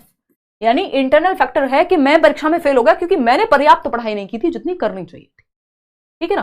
तो I received a low grade because the teacher is a tough grader, कि टीचर भाई कठोर अंक देता है, ऐसा कुछ हद तक हो सकता है, बट हर जगह थोड़ा ना, और इससे कुछ प्रॉब्लम सॉल्व नहीं होगी, तो बाहरी आरोपण हो गया। तो ये हमें नहीं पूछा। It didn't get good marks, I didn't get good marks because the teacher was biased. Teacher को मैं पसंद नहीं था, दूसरे वाली लड़की पसंद थी। I failed the test because my friends were distracting me, मेरे दोस्त मुझे भटका रहे थे, तो भैया आप भटक क्यों रहे थे। तो ये भी एक्सटर्नल हो गया। इंटरनल सिर्फ बी ऑप्शन में है, कि जहां आप रीजन बाहर नहीं अंदर तलाश रहे हैं कि मैंने मेहनत ठीक से नहीं की थी। क्वेश्चन नंबर 22 देखिएगा। ये कहता है, एक स्टेटमेंट दे दिया और एक रीजन दे दिया। इसका स्टेटमेंट क्या है, at a very early age girls in most cultures across the world choose dolls as toys while boys prefer to play with cars. बहुत कम उम्र में दुनिया भर में अधिकांश संस्कृतियों में लड़कियां गुड़ियों को खिलौनों के रूप में चुनती हैं, जबकि लड़के कारों के साथ खेलना पसंद करते हैं। एक तो ये स्टीरियोटाइप है, लेकिन ये कुछ हद तक सही है। हुआ कैसे, स्टीरियोटाइप भी तो कुछ हद तक बनते हैं ना, बनते बनते बनते बनते जनरलाइज जब हम उन्हें करना शुरू करते हैं, सामान्यकरण जब शुरू करते हैं, तो ज्यादातर कल्चर में कम उम्र से ही लड़कियां जो हैं वो गुड़ियों के साथ खेलना शुरू करती हैं और लड़के जो हैं वो कार्स के साथ खेलना शुरू करते हैं। ये बात सही है। अब यहां से ये नहीं पूछा कि जेंडर स्टीरियोटाइप है या नहीं है, ये जनरली ये पूछा है कि ऐसा होता है, देखा गया है ऐसा होता हुआ। तो क्या ये बात कल्चर की वजह से या जिस भी वजह से, हमने कह दिया ठीक है भाई, आगे पढ़ेंगे। रीजन क्या है इसका, चलो होता है, मान लिया true. Children organize information about what is considered appropriate for a boy or a girl on the basis of what a particular culture expects and behave accordingly. ऐसा इसलिए होता है, इसका कारण इसलिए क्या दिया इन्होंने कि बच्चे किसी विशेष संस्कृति की अपेक्षाओं के आधार पर एक लड़के या लड़की के लिए क्या उपयुक्त माना जाता है इसके बारे में जानकारी व्यवस्थित करते हैं और उसके अनुसार व्यवहार करते हैं। क्योंकि हम जिस संस्कृति में होते हैं, और ज्यादातर संस्कृति का हाल यही है कि लड़कियों को गुड़ियों के साथ खेलना है, तो विशेष संस्कृति की अपेक्षाएं, जो समाज की हमसे अपेक्षाएं होती हैं या कल्चर की हमसे एक्सपेक्टेशंस होती हैं कि लड़की हो तो ऐसे कपड़े पहनो, ये काम करो, ऐसे बोलो, है ना। तो ये क्या है, विशेष संस्कृति की अपेक्षाओं के आधार पर हम यानी बच्चे या एक लड़के या लड़की के लिए उपयुक्त माने जाने वाले व्यवहार को क्या करते हैं, जानकारी इकट्ठा करते हैं और उसके अनुसार व्यवहार करते हैं। इसका रीजन ये है। इसका रीजन ये नहीं है कि नेचुरली लड़कियों को गुड़ियां पसंद है और लड़कों को कार पसंद है, क्योंकि समाज ने सालों साल से जनरेशंस तक एक पूरा कल्चर में एक वाइब क्रिएट की है ना। जेनजी को वाइब समझ आता है, तो वाइब क्रिएट की है कि भैया लड़की हो तो ये वाले कपड़े तुम पे अच्छे लगेंगे, ये वाले नहीं। तो हम समाज यानी बच्चे भी समाज के अनुसार जो एक्सपेक्टेड है उनसे, क्योंकि उनको गुड गर्ल और नाइस बॉय बनना है, कोहलबर्ग की थियरी याद कीजिए, तो वो वैसा ही व्यवहार करना शुरू कर देते हैं, ठीक है ना। तो ये क्या हुआ, ये बात भी सही है कि इसका रीजन ये है। इसका रीजन ये नहीं है कि ये जेंडर की इनहेरेंट बात हो गई कि सारी लड़कियों को फिर गुड्डे ही और गुड़िया ही पसंद होनी चाहिए, तो ये बात भी सही है ना। इसको जब फर्स्ट टाइम मैंने पढ़ा था तो मैं भी थोड़ा सा कंफ्यूज हो गई थी, बट ये पूछा जिस तरह से, अगर ये सिर्फ इतना होता तो हम इसको गलत कह देते, लेकिन इसका रीजन जो दिया है वो बात इनकी सही है। तो C option is the right answer. यहां पे आगे बढ़ेंगे, 75% लोग बिल्कुल सही जवाब दे रहे हैं। चलिए देखिएगा क्वेश्चन नंबर 23 देखिएगा। ये क्या पूछते हैं, as per Lev Vygotsky dash plays a significant role in the development of conceptual abilities among children. यानी लेव वाइगोस्की के अनुसार डैश बच्चों के संकल्पनात्मक योग्यताएं, यानी उनके जो कॉन्सेप्ट्स बिल्ड हो रहे हैं वो महत्वपूर्ण भूमिका निभाता है उसमें कौन, टेंजिबल रिवॉर्ड। रिवॉर्ड की बात ना वाइगोस्की करेंगे, ना पियाजे करेंगे, ना कंस्ट्रक्टिविज्म यानी रचनावाद करेगा, जिससे ये दोनों बिलोंग करते हैं। सोशल आइसोलेशन नहीं, इंटरेक्शन। आइसोलेशन है बच्चे को एक कमरे में बंद कर दिया, समाज से आइसोलेट कर दिया, ये गलत है। स्टैंडर्डाइज्ड करिकुलम नहीं, डिफरेंशिएटेड करिकुलम। सबके लिए एक जैसा नहीं, ये इंडिविजुअल डिफरेंसेस का ध्यान रखेंगे। तो पीयर कोलैबोरेशन, कि बच्चा अपने दोस्तों में, अपने सहकर्मियों में, ग्रुप में सीखे, इसकी बात वाइगोस्की करते हैं और इसको महत्वपूर्ण मानते हैं बच्चे के संज्ञानात्मक विकास के लिए। उसके कॉन्सेप्ट्स तभी बनते हैं जब वो 4 लोगों में इंटरेक्ट करता है। ये सेशन देख के गए, आपने डिस्कस किया तो पक्की हो जाती है वो चीज दिमाग में। क्वेश्चन नंबर 24 अगेन वाइगोस्की पे है। देख चुके हैं आप कितने वाइगोस्की पे क्वेश्चन आ चुके हैं अब तक। अकॉर्डिंग टू लेव वाइगोस्की थियरी इनर स्पीच, लेव वाइगोस्की के सिद्धांत के अनुसार आंतरिक वाक, इनर स्पीच आपको पता ही है, नहीं पता तो बता देती हूँ, 6 से 7 वर्ष की उम्र में आ जाती है। पहले आपका 2 वर्ष में आप सोशल स्पीच सीखते हैं। 3 प्रकार की स्पीच है वाइगोस्की के अनुसार। 2 से 3 वर्ष में आप समाज में बोलना शुरू कर देते हैं, मम्मी पानी दे दो, पापा खाना दे दो, वॉट एवर। फिर उसके बाद 3 से 6 वर्ष के बीच में आप प्राइवेट स्पीच खुद से बातें करना शुरू कर देते हैं, बोल बोल के। फिर 6 वर्ष से के बाद या 6 वर्ष से ही शुरू हो जाती है चीज, 6-7 वर्ष में, कि आप मन में बातें करना सीख जाते हैं। उसी मन में बात करने को इनर स्पीच कहते हैं। 6 ईयर्स ऑनवर्ड्स, है ना, 6 साल की बात कम से कम होगी यहाँ पे।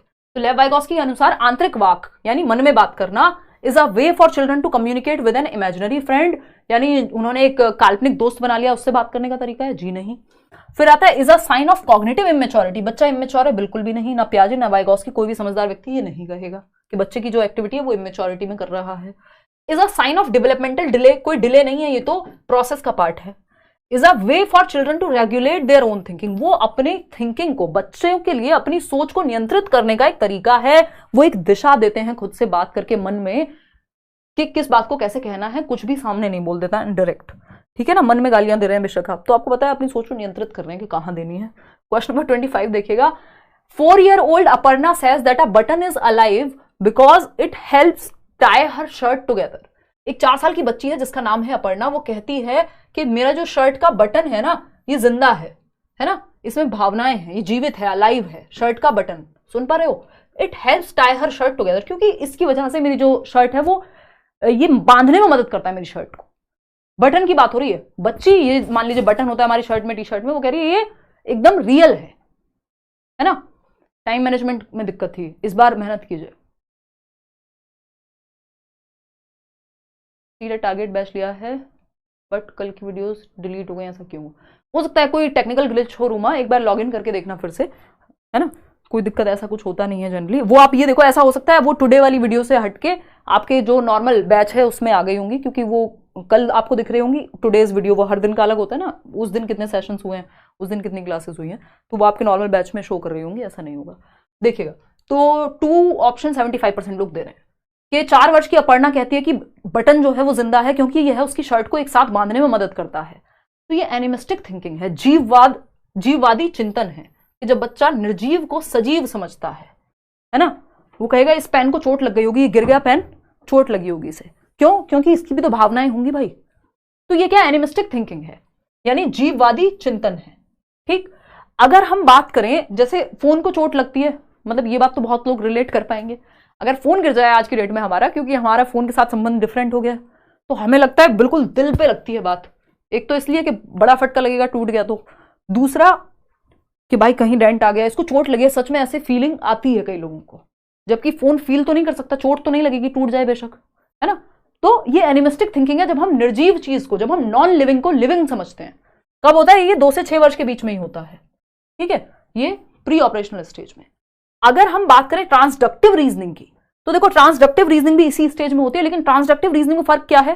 ट्रांसडक्टिव रीजनिंग क्यों नहीं कहा हमने इसको? भाई हमने इसको एनिमिस्टिक थिंकिंग क्यों कहा, हमने ट्रांसडक्टिव क्यों नहीं कहा?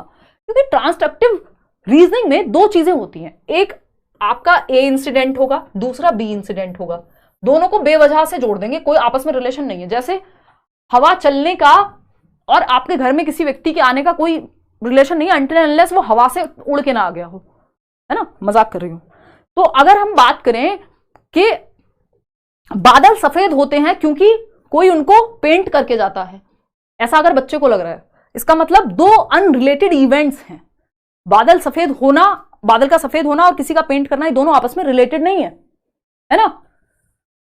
या फिर हवा चलती है तो कोई तो हवा चला रहा होगा, कूलर से या पंखे से, कहीं से तो हवा कोई भेज रहा होगा। अब ये दोनों इवेंट्स आपस में रिलेटेड नहीं है। चंदा मामा है तो चंदा मामा और चंदा दोनों का आपस में कोई रिश्ता नहीं है, लेकिन हमने जोड़ दिया। तो ट्रांसडक्टिव रीजनिंग में 2 ऐसे इवेंट्स होते हैं जो अनरिलेटेड होते हैं, है ना। मेरी जो बॉल है वो चांद की जैसी है, ये वो। तो ये क्या है? बेसिकली ट्रांसडक्टिव रीजनिंग में 2 इवेंट्स होंगे, जबकि एनिमिस्टिक थिंकिंग में आप निर्जीव चीज को सजीव समझ रहे होगे, ठीक है ना। सेंट्रेशन होता है, एक ही पक्ष पे आपका ध्यान हो। हाइपोथेटिकल डिडक्टिव रीजनिंग बहुत बाद में आती है, तो ये सिंपल आंसर है इसका, एनिमिस्टिक थिंकिंग। तो ये ट्रांसडक्टिव में आप कंफ्यूज होते हैं, वो मैंने आपको बता दिया है। क्वेश्चन नंबर 26 देखिए, 3-4 सवाल और हैं। बहुत अच्छा आपने अपने आप को बना करके रखा, आप जवाब दे रहे हैं सारे, और कई लोगों को तो समझ भी नहीं आ रहा होगा क्योंकि नया सेशन है, अभी नया पढ़ना शुरू किया होगा कई लोगों ने। विच ऑफ द, जो पिछली बार फेल हुए हैं उनको हेल्प करेगा ये बहुत। विच of the following is a typical characteristic of students having autism. Autism भी क्या है? एक इंक्लूसिव एजुकेशन का क्वेश्चन है, एक डिसेबिलिटी है, एक प्रॉब्लम है। निम्नलिखित में से स्वालीनता वाले विद्यार्थी की विशिष्ट विशेषता कौन सी, यानी आपको लक्षण पहचानना है कि कौन से बच्चे को ऑटिज्म होगा। पहला ऑप्शन है superior ability of differentiating fiction from fact. तो ये तो गिफ्टेड बच्चा है भाई, जो इंटेलेक्चुअली ब्राइट है, जो पहचान लेता है डिफरेंस कि क्या रियलिटी है क्या फिक्शन है। एडवांस्ड सोशियो इमोशनल रेसिप्रोसिटी, ये अगेन ये तो बड़ा इमोशनली इंटेलिजेंट बच्चा हो गया। Frequent repetitive and recurring behaviour, ये बात बिल्कुल सही है कि बार बार दोहराव और आवृत्ति वाला व्यवहार ऑटिस्टिक बच्चा करता है। स्टीरियोटिपिकल बिहेवियर या रेपिटेटिव बिहेवियर, एक बात को बहुत बार रिपीट करेगा, उसके आसपास ज्यादा लोग या सोशियो इमोशनली वो बहुत कमजोर होता है, जो इसमें कहा ना एडवांस नहीं होता, वीक होता है। लोगों में घुलना मिलना ज्यादा उसको पसंद नहीं होता। उसके रूम में अगर एक चीज इधर रखी हुई है, कल आपने उधर रख दी, इस बात से भी वो डिस्टर्बेंस उसके दिमाग में क्रिएट हो जाएगा, क्योंकि वो बहुत ज्यादा घुलना मिलना या बहुत ज्यादा चेंजेस पसंद नहीं करता, अपनी बात को बार बार रिपीट करेगा। तो ऑटिस्टिक बच्चा जो frequent repetitive and recurring behaviour करेगा, बार बार सेम व्यवहार को रिपीट करना। Higher level of communication skill नहीं होगा, बल्कि कम्युनिकेशन में दिक्कत होती है, रिपीट करता है बात को बार बार। तो C option is the right answer. तो ये सारी डिसेबिलिटीज हैं जिनको हम पढ़ेंगे इंक्लूसिव एजुकेशन में। क्वेश्चन नंबर 27 देखिए थर्ड या फोर्थ क्वेश्चन है, असर्शन और रीजनिंग वाला। एक स्टेटमेंट है, क्या है, to facilitate critical thinking among learners teacher should expose them to diverse situations and differing perspectives. शिक्षार्थियों के बीच समालोचनात्मक चिंतन को सुगम बनाने के लिए शिक्षकों को उन्हें विविध परिस्थितियों और विभिन्न दृष्टिकोणों से अवगत कराना चाहिए। क्रिटिकल थिंकिंग क्या होती है, 21st सेंचुरी स्किल्स में आता है ये। नेशनल एजुकेशन पॉलिसी जो है आपकी एनईपी 2020 जो हम पढ़ेंगे आगे जाकर के, वो भी इस बात को कहती है कि ये पेडागोजी का ही हिस्सा है, जो उसमें डायरेक्टली मेंशन नहीं है, कि बच्चे में 21वीं शताब्दी के कौशलों में से एक कौशल है, ये आपके नोट्स में भी दिया हुआ है। हाँ, डेली चलेगी क्लास बिल्कुल अंशु, 9 बजे शाम को, ये क्लियरली दिया हुआ है, क्योंकि आप लोगों ने 9 बजे का टाइम चूज किया है। मैंने आज दिन में भी पोल दिया था, 70% लोगों ने रात को 9 बजे का टाइम चूज किया है, नहीं तो मैं 7 बजे भी रख सकती थी। To facilitate critical thinking among learners teacher should expose them to diverse situations and differing perspectives. Critical thinking यानी जब आप हर एक पक्ष को देख पाए किसी चीज के, बस मान ना लें कि 2000 के नोट में चिप होती है, ये मान लिया, आप देखें क्या सच में होती है, पॉसिबल है, सारे पक्ष देख पाएं, किसी चीज को एनालाइज कर पाएं, क्रिटिसाइज कर पाएं, जस्ट मान ना लें, फैक्ट्स देखें, ओपिनियन देखें, तब समझें। इसके लिए ये करना चाहिए, बिल्कुल करना चाहिए, एनईपी भी कह रही है भाई। रीजन क्या है इसका, students learn and enrich their abilities to think critically and creatively as they engage in conversations across differences. जब विद्यार्थी विविध मतभेदों के बीच बातचीत में संलग्न होते हैं तो वे समालोचनात्मक और रचनात्मक रूप से सोचने की अपनी क्षमताओं को सीखते और समृद्ध करते हैं। आप देखते हैं ना, डिबेट्स होती हैं बहुत बार, डिबेट्स में बहुत अच्छा क्रिटिकल थिंकिंग का विकास हो सकता है। जो बहस होती है, ये टीवी वाली नहीं जिसमें सब एक दूसरे पे चिल्ला रहे हैं, बस कोई काम की बात नहीं कर रहा, ऐसा बहुत बार होता है, कई बार काम की भी होती होंगी। तो अगर हम देखें तो एक व्यक्ति है जो एक पार्टी में है, यानी उसका एक थॉट है जो प्रो में है, मान लीजिए कि भाई लड़कियों को एजुकेट करना चाहिए या जेंडर को लेकर एक डिबेट है, तो एक व्यक्ति है जो ए पार्टी में जो कहता है हाँ होना चाहिए, दूसरा है जो कह रहा है नहीं। वैसे तो ये मूर्खतापूर्ण हो गया, इसमें आसानी से समझ आ जाएगा आपको सही कौन है, बट ऐसे और भी मुद्दे हो सकते हैं कि भाई क्या गाड़ियों को बंद कर दें, पॉल्यूशन इतना हो रहा है देश में, दुनिया में, जो दिल्ली का AQI है, हवा सांस लेने लायक बची नहीं है ना, बहुत ज्यादा हार्मफुल है जितना होना चाहिए उससे। तो ये क्या है, अब कई लोग इसमें कह रहे हैं यार लोग काम पे कैसे जाएंगे, एक व्यक्ति होगा जो प्रो होगा, एक एंटी होगा। अब इससे क्या होगा, आपको सारे ही पर्सपेक्टिव मिल जाएंगे, सोचने का मौका मिलेगा अलग अलग पक्षों पे, तो दोनों बात सही है। इससे क्या होगा, क्रिटिकल थिंकिंग डेवलप हो पाएगी। तो both A and R R सही है, R is the correct explanation of A.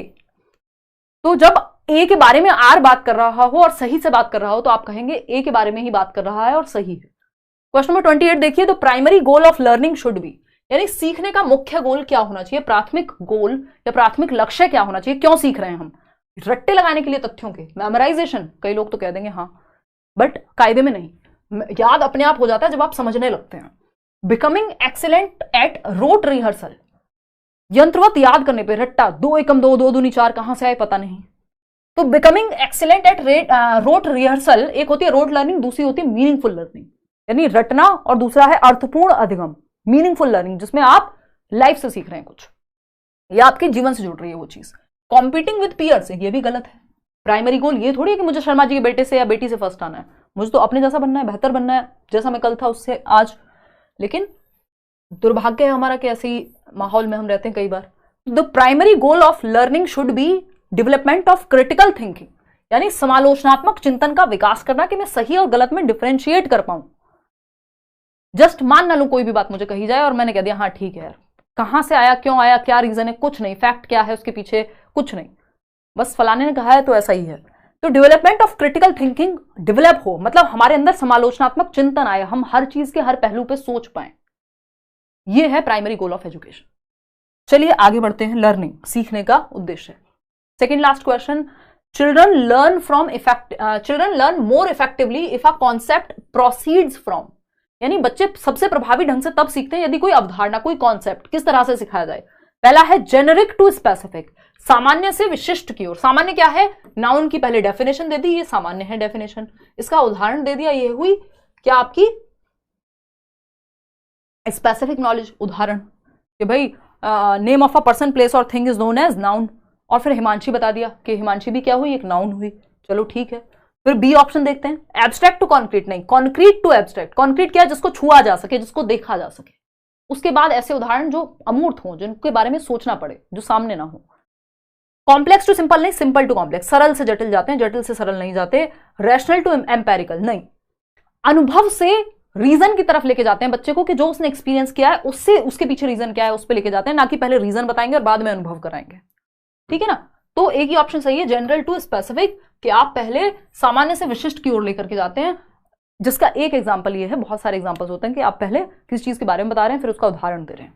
तो ये सही मैक्सिम या वो हुआ आपका फॉर्मूला कह लीजिए टीचिंग का, बट मैक्सिम्स कहते हैं इनको। लास्ट क्वेश्चन देखिएगा आज के लिए, variability in learning styles of students, यानी कि विद्यार्थियों की सीखने की शैलियों में विविधता, यानी सीखने का तरीका डिफरेंट होता है। जनरली 3 प्रकार की शैली होती है। कुछ बच्चे हैं जो देख करके सीखते हैं, जिसमें 60-65% लोग जो हैं वो देख करके सीखना ज्यादा पसंद करते हैं। जैसे आप वीडियो जल्दी से देख लेते हैं, पढ़ने में आपको क्या कहें मौत आती है या फिर बहुत जोर पड़ता है ना। तो विजुअल लर्नर्स जो हैं, जिनको देख करके सीखना पसंद है, उनको कोई पिक्चर दिखा दो बजाय कि पढ़वाने के, कोई वीडियो उनको पढ़ के बता दे, कोई चित्र बना दे। दूसरे होते हैं ऑडिटरी लर्नर्स 30%, जो सुन करके जिनको जल्दी याद हो जाता है। तो इसमें ऑडियो और विजुअल दोनों हैं, इसलिए आपको वीडियो ज्यादा इजी लगता है पढ़ने से। तो कोई दोस्त उनको कह दे भाई तू मेरे को सुना दे आंसर, पेपर से पहले करते थे ना हम लोग, तो उससे जल्दी याद हो जाता है। या जो आपने कहानियां सुनी है दादी नानी से, वो आज तक याद होंगी, कई चीजें पढ़ी होंगी वो शायद याद ना हो। तो ऑडिटरी लर्नर होते हैं, कुछ विजुअल लर्नर्स होते हैं। विजुअल लर्नर 65% होते हैं दुनिया में, ऐसा एक जनरल वो है। और 30% लोग होते हैं जो सुन करके ज्यादा अच्छा सीखते हैं। 5% लोग होते हैं जो काइंस्थेटिक, जिनको करवा के ही दिखाना पड़ता है। ये तो हुई एक तरीका। दूसरा तरीका क्या है, डाइवर्स या वेरिएबिलिटी इन लर्निंग का। कुछ बच्चे होते हैं जो ग्रुप में सीखते हैं, ग्रुप में पढ़ना पसंद करते हैं। कुछ बच्चे होते हैं जो अकेले पढ़ना पसंद करते हैं। कुछ बच्चे होते हैं जो किताब से पढ़ना पसंद करते हैं। कुछ बच्चे होते हैं जो लैपटॉप पे पढ़ना पसंद करेंगे, है ना। कुछ बच्चे हैं जिनको एक्टिविटी करके सीखनी है।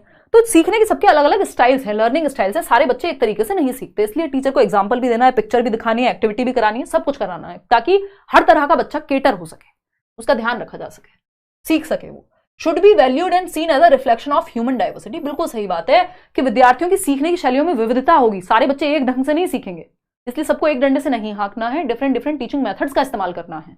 तो इसका रीजन ये है कि इस चीज को महत्व दिया जाना चाहिए, क्योंकि मानव विविधता के प्रतिबिंब, क्योंकि हम सब एक जैसे नहीं होते, हमारी चॉइसेस एक जैसी नहीं हो सकती, हमारे इंटरेस्ट एक जैसे नहीं हो सकते, हमारा एप्टीट्यूड, हमारा एटीट्यूड, हमारा दिखना, बोलना, खाना, हर चीज में तो अंतर है।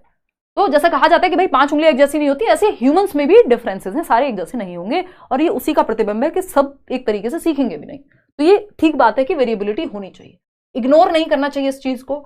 ऐसा नहीं कि इस बात पे आप ध्यान ही नहीं देंगे, टीचिंग लर्निंग में इसका कोई काम नहीं है, या इसको बैरियर या हिंड्रेंस देखेंगे, नहीं, इसको एसेट की तरह देखेंगे, इसको एक पॉजिटिव चीज की तरह देखेंगे। तो फर्स्ट ऑप्शन। होपफुली आपको आज का सेशन पसंद आया होगा, चीजें जो है आपको समझ में आई होंगी। आउट ऑफ 30 क्वेश्चंस आपने कितने ठीक किए वो आप बताएंगे। और ठीक करना तो खैर अभी शुरुआत में उतना महत्वपूर्ण नहीं है, जितना ये है कि आप पढ़ करके लैंग्वेज को थोड़ा बहुत पकड़ पाए। इसमें भी 15, 20, 24 तक भी लेकर के आ रहे हैं कई लोग, 13, कोई दिक्कत नहीं। यही स्कोर 30 आउट ऑफ 30 जाएगा। कुछ सेशंस होने दीजिए बैचेस में भी, और जो लोग बैच में एनरोल नहीं कर पा रहे हैं वो यूट्यूब से भी पढ़ सकते हैं। बहुत सारे सेशंस में प्रीवियसली ले चुकी हूँ, ठीक है ना। तो सुपर क्लास मैम कविता, धन्यवाद। मजा आता है मैं भी जब आप लोग के साथ जुड़ती हूँ, अदरवाइज ऐसा अभी कोई उद्देश्य नहीं है। बहुत जल्दी ऐसे रिटायरमेंट मिल गया जीवन में हर तरह से, बट मजा आता है काम करने में, और मजे के लिए काम किया जाता है। आप लोगों को उससे हेल्प होती है, तो उस चीज़ से और मोटिवेशन मिलती है, ठीक है ना। चलिए आज के लिए इतना ही। कोई और बात हो तो आप पूछ लीजिएगा। इसके अलावा जो लोग बैचेस में एनरोल करना चाहते हैं, सीडीपी में पढ़ाऊंगी। इसके अलावा बाकी टीचर्स हैं आपके सारे, उदय सर पढ़ाएंगे मैथ्स, और अभी जो 20th तक आई थिंक डिस्काउंट भी चल रहा है। 1000-1200 का कुछ कोर्स है आपका, 1000 का एक और 1200 में दोनों, जो पेपर 1 पेपर 2 सारे सब्जेक्ट्स आपको अलग अलग टीचर्स वहाँ डील करेंगे। चलिए आज के लिए इतना ही रखते हैं, कल मिलेंगे 9 बजे। 9 बजे यूट्यूब पे तो हम डेली मिल ही रहे हैं, और बैच में जो क्लास होगी वो होपफुली क्या मतलब पक्का ही है दिवाली के बाद। तो मैं सोच रही थी एक और क्लास में ले लूँ। अच्छा कुछ कमेंट्स में पढ़ लेती हूँ आप लोगों के, ताकि कोई और बात हो तो कल क्लास होगी, बिल्कुल होगी। डेली मिल रहे हैं हम लोग अब, डेली। PYQ की बुक कोई भी उठा लो, जो मन करे, अदरवाइज तो बुक नहीं भी ले रहे हो तो सिर्फ सीटेट की वेबसाइट से, और अगर बैच में हो तो वहां तो सारा मिलता ही है, तो अलग से बुक लेने की जरूरत नहीं पड़ेगी सच, बट फिर भी आप ले सकते हो कोई भी। और फिर मैं भी बता दूंगी अगर ऐसा होगा तो जरूरत लगेगी तो, क्योंकि ऑफलाइन पेपर में आप लोग मानते नहीं हो, बुक तो लेते ही हो। और वेट, एक मिनट अच्छा